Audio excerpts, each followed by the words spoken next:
Hi everyone, I'm Harikrishna Menon. I'm a program manager in the team that builds XAML tools in Visual Studio and Blend. Today, I'm going to demo the XAML UI Responsiveness tool in the Performance and Diagnostics Hub in Visual Studio 2013. Before we start this demo, I would like to give you a brief overview of the session objectives. What we'd like to see here is I'm going to show you how to read the throughput and the UI thread utilization graphs. We'll see how to read the time taken for XAML files to parse, as well as for layout operations. And finally, we'll see how app code impacts your app visuals. I have an app here called Particles, which I'm going to use to demo the UI Responsiveness tool. I'm just going to go ahead and launch this application on my local machine. You can see the app load up. There's a bounding box with a lot of particles moving around randomly. On the top left, you can see the frame rate counter. It shows 59.9 around 60 frames per second. That is really good for a fast and fluid app. What I'm going to do now is going to add another 100 particles onto this box. I'm going to click on the 200 particles button. You can see that the frame rate is not affected as much. It's still pretty much constant 60 frames a second, and the particles look beautiful and they're smooth and they are moving at the right animation. I'm going to increase the particle count even more by increasing 1,600 particles. And at this point, you can see that the particles move they're very jittery at this point. They don't have the smooth motion anymore, and the frame rate has dropped to over just around 1/6 of its initial frame rate. So how do we figure out what's wrong with this application? You can use the UI responsiveness tools to understand why these layout operations, as well as what kind of app code is causing this kind of jerkiness in your app. So let's switch back to Visual Studio. I'm going to go to the Analyze menu, click on the Performance and Diagnostics Hub option. At this point, you can see that the Particles project was automatically selected as a startup project. I can go change the target of this application to local machine, simulator, or remote machine. And you can also see the tools that are available in the context of this project. You have the CPU sampling tool, the energy consumption tool, and the XAML UI responsiveness tool. I'm going to select the XAML UI responsiveness tool and hit start. I'm going to do the same operations that I did last time around. I'm going to start with 200 particles, then go up to 800 in a couple of seconds, and then go to 1,600 particles. So I've done my scenario, I've run my workload on this particular project. I'm going to switch back to VS and see what this profiler is going to tell me about the performance of this app. So while coming back to Visual Studio, I can hit the Stop Collection button to finish my scenario. At this point, the profiler is collecting and aggregating all the information that was received from the app during your workload and is generating a report. We'll have to give it a couple of minutes here. So at this point, you can see the profiler is opened up with the report for your application. You can see a ruler on the top of this chart. This shows interesting application events as well as user marks.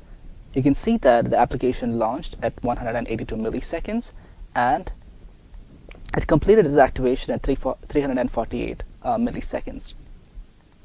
You can also see user marks in this graph. User marks are user-generated ADW events that the profiler captures and displays on the ruler. There is a new API for logging channel in Windows 8.1 that you can use for this. So you can see that whenever I pressed a button, it logged the corresponding number of particles here. So I can see I clicked on 200 particles at this point. I clicked on 800 particles at 5 seconds, and I clicked on 1,600 particles at 10.35 seconds. What you can do is you can use this graph to identify portions in your application that correspond to certain events. You can see that we show events like parsing, layout, app code, and XAML other. Parsing is the time taken for the XAML runtime to load and parse a XAML file. Layout is for layout operations like measure and arrange. App code is user code executing on the UI thread, and XAML other are other XAML services used in the XAML runtime. So let's see what the parsing data has to show us. You can see there's a slight blue blimp at the start of the application. This generally corresponds to parsing of app.xaml and the first view. So I'm going to select this time slice. go to the parsing tab, and you can see that it shows app.xaml took 13 milliseconds to parse, and main page took a mere 4 milliseconds to parse. That is pretty good for an app. I can also see that when I go back to the hot elements view, I can also see that at this point a lot of elements were created. You can see around 100 content presenters, which collectively took 49 milliseconds to render. If I expand this, you can see each individual content presenter and its associated time.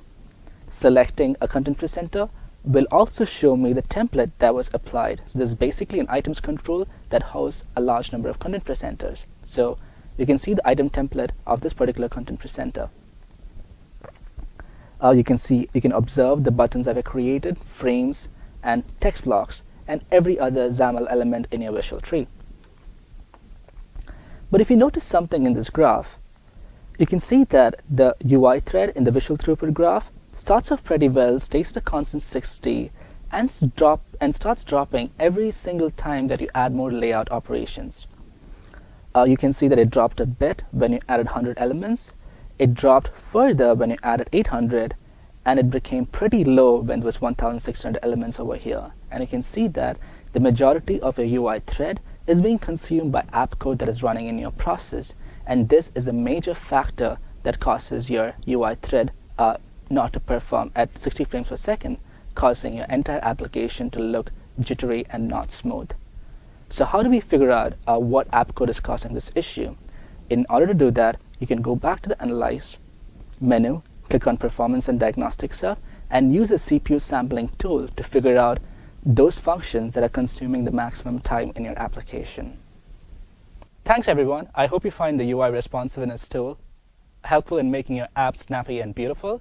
We would love to hear more from you. You can send your feedback via user voice, look for the XAML tools category, or by VS Feedback.